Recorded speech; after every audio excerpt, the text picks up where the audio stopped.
What's up, YouTube? And thank you for watching This Be Trucking. My name is 40 Shades, and today I want to talk about 6 things you can do to become a successful team.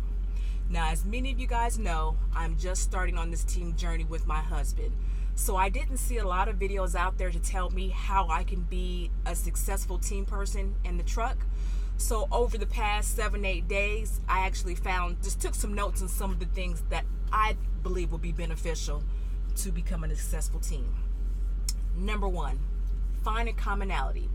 Now, if you're not teamed up with your spouse and have to be teamed up with someone you don't know, get to know your team partner and find something that you guys have in common.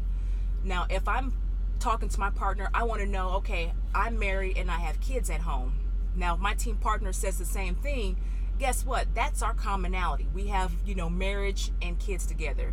And what that sparks in my mind is they have something to live for. So they're not going to make bonehead moves out here on the road, because they do have someone to go home to just like I do. So that's our commonality.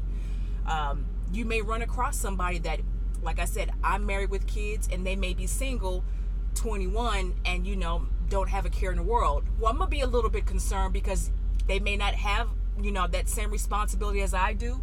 So of course I take my life more serious, and I'm not saying they don't either, but like I said, I have someone to live for, so I'm not going to be making crazy moves on the road because I want to get back home to my husband. I want to get back home to my kids. So I want to make sure that, like I say, I have something to live for.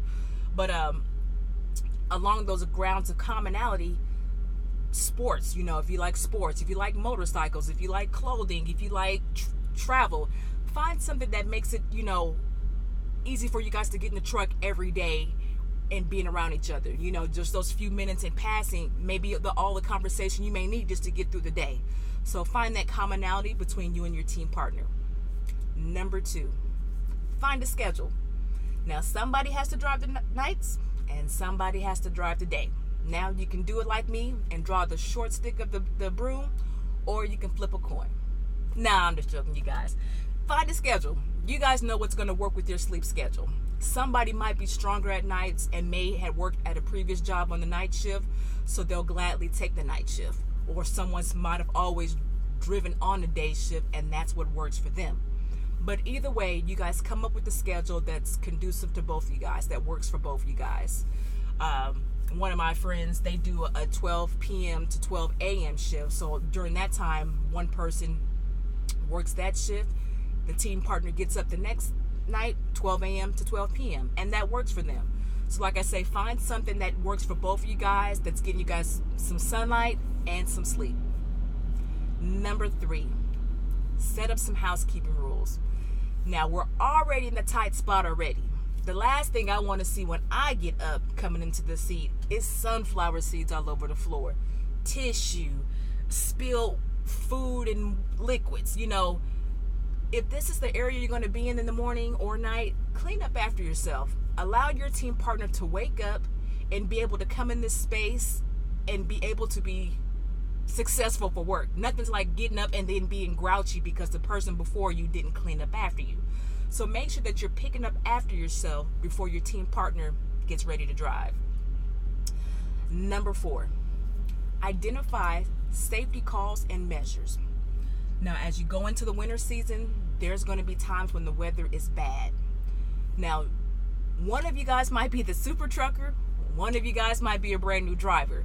So you want to make sure that you guys both have a plan. That I understand that you're an experienced driver, but I'm not. So I prefer that when it's snowing, that you don't go over 25 miles per hour. Or I prefer, if the weather is bad and it's black ice, that you pull over until the road clears up.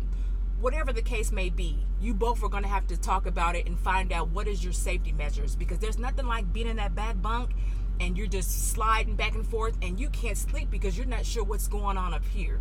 So come up with some type of safety calls or measures that will be beneficial for both you guys during inclement weather. Number 5. Now, if you're not a team couple, find out how long you guys want to stay out.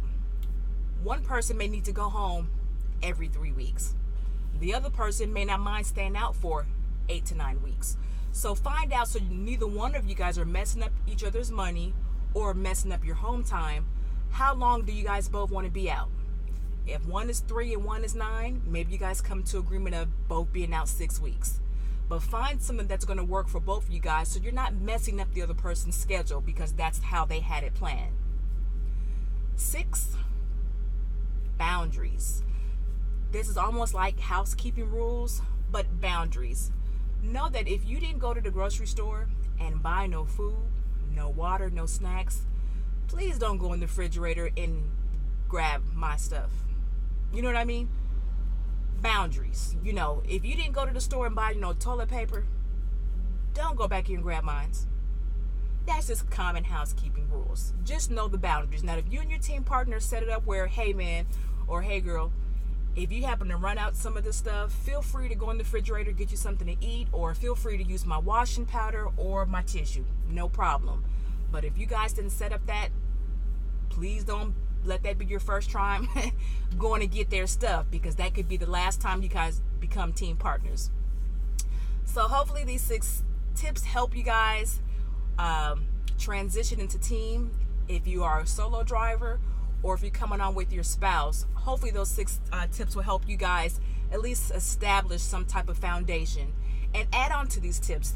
No one said these are concrete, but this is just a step that worked for me thus far. So, and like always, please make sure you guys like, comment, and share. And if you guys have any comments, please leave them below.